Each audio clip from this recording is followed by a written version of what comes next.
Hey everybody, have a whole lot of work here. I'm going to work my way through it. It's for the last problem. Before we do that, let's just quick review, right? When both variables cancel out, we have two situations. We have a true statement and a false statement. False means that there's no solution. True means that there's an infinite number of solutions. Let's go ahead and take a look at the last question, which is this challenge question right here, right?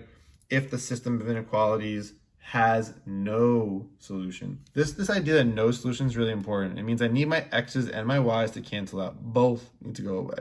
So in order for that to happen, what value of k must exist? Well, let's go ahead and start that off. I rewrote it originally, right? Boom, here it is, rewritten. Same exact thing that was on the screen. If you don't believe me, there it is. Same exact thing.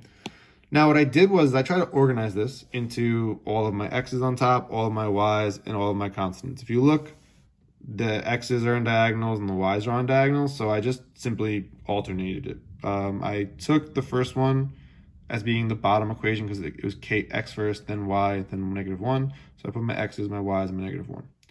Then I took the other one, which is all switched up. I took the negative because remember, any sign in front of the coefficient is what the sign is. So the negative goes with the x. That's why it's here.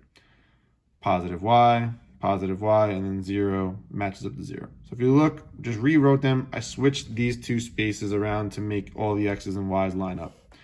Then I decided I needed to cancel them. Remember, I want them to be 0, 0. So how do I do that? Well, I looked here. This was -1/2, +1. Well, how do I make -1/2 become -1? I times it by 2. So I did it to everything. So 1 over k becomes 2 over k, -1/2 becomes -1, and then -1 becomes -2. So if you look, that's where all of these green lines are. It's me multiplying to make just the y's cancel. I'm ignoring the x right now. I'm making the y's cancel, right? So I did that. And then I added them because now I have additive inverses. So -1 plus 1 gives me 0.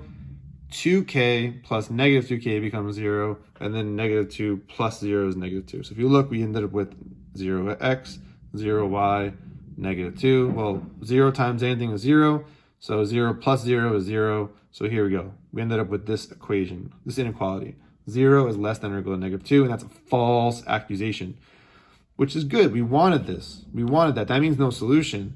But did it matter what k was there? Well, no, quite frankly, k gets canceled out. So any k value would work to make this happen, no matter what. If you plugged in k is equal to 3, 2 divided by 3, right? 2/3 minus 2/3, oof, that becomes 0.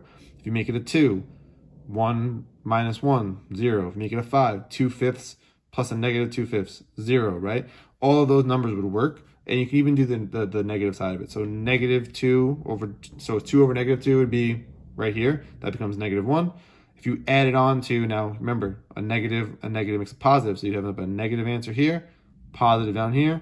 They will cancel out as well. So no matter what you do, k will cancel, and that's why any k value would work.